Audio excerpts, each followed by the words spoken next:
Okay, from the statement, let's see the example in part B. We have negation of the P or negation of the Q. Okay, from the symbolic form provided, we do not have the grouping symbol, but we can see which one is the most dominant connective. For this case, we have negation and or is the most dominant connective comparing with the negation. So basically, we're gonna do the negation P, negation Q, and then connect with the or. Okay, to form the truth table, since you have two simple statements, you always have the full combination or the four rows to begin with, which is true, true, false, false, and true, false, true, false. Okay, that's the beginning part of the process. But the next thing is how many columns you're gonna put together. So let's make a plan on the side here. You're gonna need, you already have, like I would say, like given PQ, which is the first two column, and you're gonna need the column for not P, the column for not Q, and then the column that you connect them together with the OR. So you're gonna need one, two, three more columns. So that's the way that you plan things out before you complete the whole, complete the drawing of the table. Alright. So what we have to put together, the first column gonna be not P. Okay. The next column gonna be not Q. And the last column gonna be the column of uh the the the problem, the final answer, which is not P or not Q. And then we can complete the table. So we need three more columns. To obtain the not P column, focus on the first one because we're gonna do the opposite of the P. Whatever you see as a true, it becomes false. See true gonna be false. See false gonna be true and true. Okay.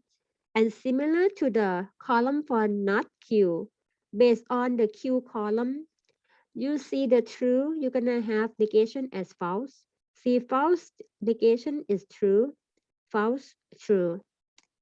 Okay, so you get two columns for the connective, not the connective, for the negation of P and negation of the Q.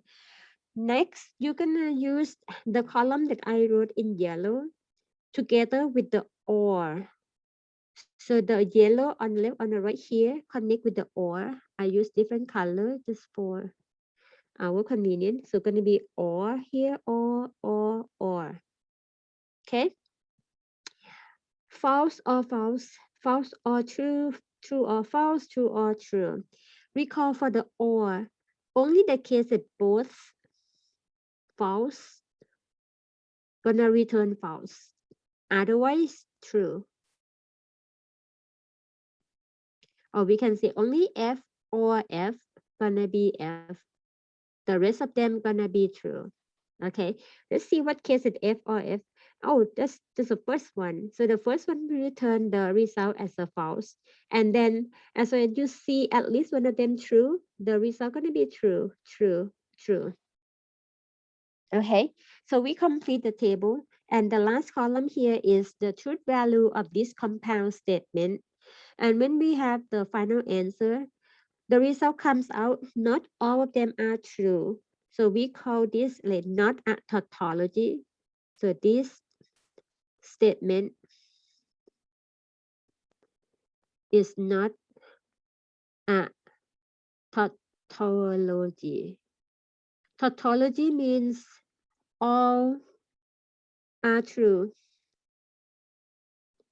Okay, all are true. Since it's not all are true, so therefore this statement is not a tautology. The term tautology will be used when we have to verify the argument when we get to section 3.7. If the result comes out to be a tautology, we can make a conclusion that the argument is valid. Otherwise, it's not valid. Valid means it's all true for every case, for any case that might be possible to happen. Okay, so this is how to construct the truth table. All right, and then one more example of these sections. If the truth value is already provided, for example, if P has the truth value as true and the Q is false, the R is true. So we can say this is true, this is false, and this is true. Okay, and you are asked to find the truth value of the compound statement P and not R, or not Q or P. And this one, as you see, there's so many connectives within one compound statement. Just do one at a time by replacing the statement by its truth value. So the first one, the P, will be represented by the true, not R, the true, and not the R, which is the not true. So all together in one group here. Or not the Q is F, or the false, or the statement P is true.